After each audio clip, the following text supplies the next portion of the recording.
Olá, vamos responder essa questão relacionada aos conteúdos de gravitação universal.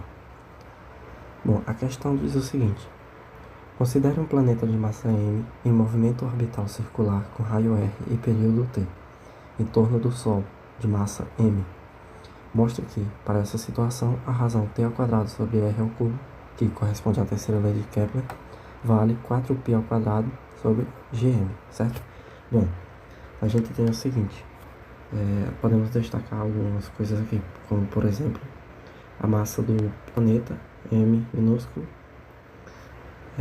a massa do Sol, m maiúsculo, e a gente tem também que esse planeta ele está em movimento orbital circular. A gente tem um raio R, período T, certo? Bom, a gente tem que uma razão aqui, que nada mais é que a terceira lei de Kepler, que o quadrado do período de translação de um planeta em torno do Sol, ele é diretamente proporcional ao cubo do raio médio de sua órbita, certo? E aí a gente tem também, a gente pode utilizar a equação para a força gravitacional, certo? Que ela é dada por F igual a G, uma constante, certo? Que multiplica a massa, nesse caso aqui a gente tem a massa do Sol e a massa do planeta, certo? M maiúsculo e M minúsculo. E a distância entre eles ao quadrado, certo? Ou seja, essa equação ela diz que todo corpo atrai qualquer outro com uma força dirigida ao longo de uma linha que os une, certo? E essa intensidade ela é proporcional ao produto dessas massas, ok? E inversamente proporcional ao quadrado da distância que as separa, ok? Bom, a gente pode organizar aqui o seguinte, que a distância que os separa é o raio, certo? Uma vez que o planeta ele está em movimento orbital circular, ou seja, a gente tem aqui mais ou menos um círculo, não saiu muito bom, vou tentar fazer melhor, pronto. E aí a gente tem aqui o Sol, vamos fazer de conta que aqui é o Sol, certo? E o planeta está aqui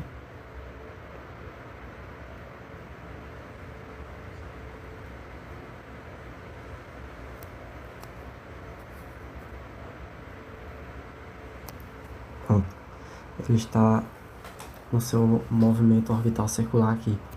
E aí a gente tem que a distância do centro do planeta até o Sol aqui é o raio, ok? Nosso raio R. Bom, a gente pode observar o seguinte, se é um movimento orbital circular, a gente tem uma força centrípeta, não é isso? Bom, então a gente tem que a força gravitacional aqui, ela vai ser igual à força centrípeta, certo? Bom, a força gravitacional a gente já achou, que é G vezes o produto das massas, dividido pela distância entre esses dois ao quadrado. A figura aqui está fora de escala, porque o planeta aqui está quase maior que o Sol, né?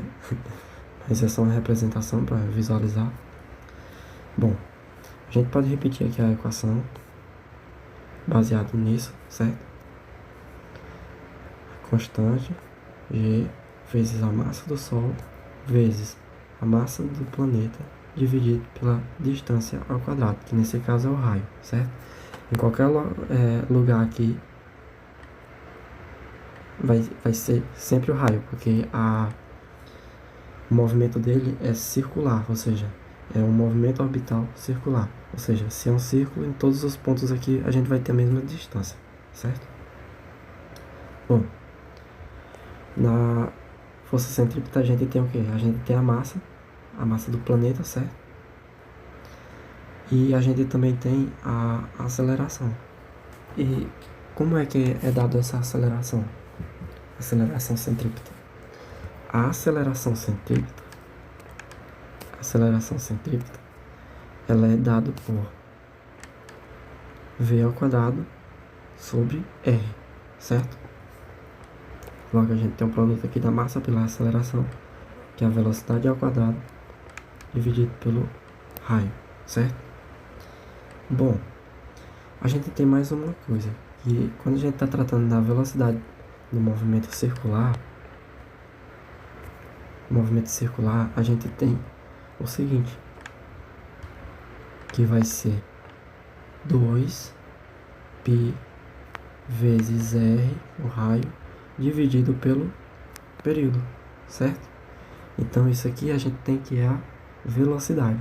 Então a gente vai substituir isso aqui, só que é ao quadrado, certo? Repetindo aqui.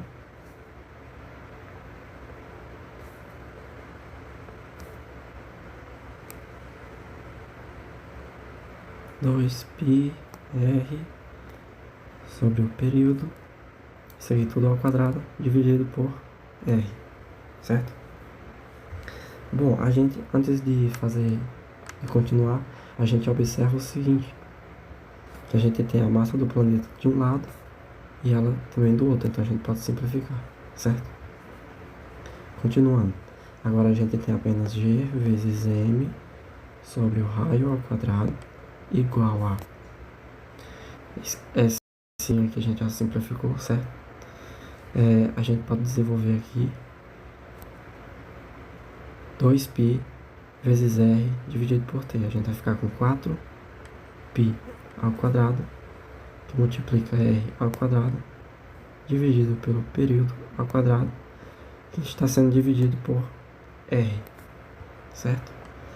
A gente pode passar esse r aqui para cá, ok?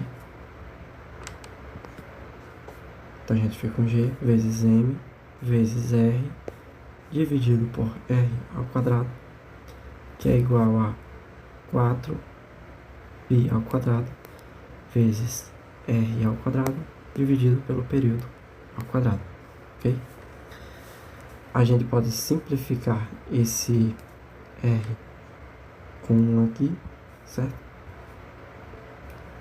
E agora a gente vai ter g vezes m dividido por r igual a 4π ao quadrado vezes r ao quadrado dividido pelo período ao quadrado. Bom, e agora o que é que a gente faz? A gente voltando aqui na pergunta, a gente tem o que? A gente tem que mostrar que para essa situação, a razão aqui que corresponde à terceira lei de Kepler, que é o que? O período ao quadrado dividido pelo raio ao cubo, ele vai ter que valer 4π ao quadrado dividido por gm. E a gente já tem alguns termos aqui, então a gente só precisa fazer o que? Organizá-los. Bom, a terceira lei de Kepler é o que? É o período ao quadrado sobre o r ao cubo, certo? Então, a gente pode passar esse período aqui, ao quadrado, para cá, certo?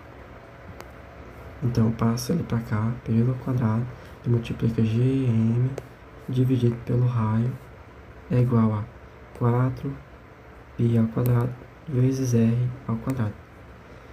Como é que a gente faz para chegar nesse r ao cubo aqui? A gente pode passar esse r ao quadrado multiplicando aqui. Ele passa dividindo e quando ele dividir ele vai multiplicar por esse outro r. E vai ficar r ao cubo, certo? Continuando. Eu vou repetir o período ao quadrado vezes g vezes m dividido por r. Se eu passar o r ao quadrado dividindo, ele vai multiplicar esse outro r e vai ficar r ao cubo, que vai ficar igual a 4π ao quadrado. Logo, a gente pode passar esse gm dividindo. Então, a gente vai ficar com o período ao quadrado dividido por o raio ao cubo é igual a 4π ao quadrado dividido por gm. E aí, a gente acabou de encontrar o que a gente estava procurando, certo? que a terceira lei de Kepler, a razão entre o período ao quadrado dividido pelo r ao cubo, vai nos dar 4π ao quadrado dividido por gm, certo?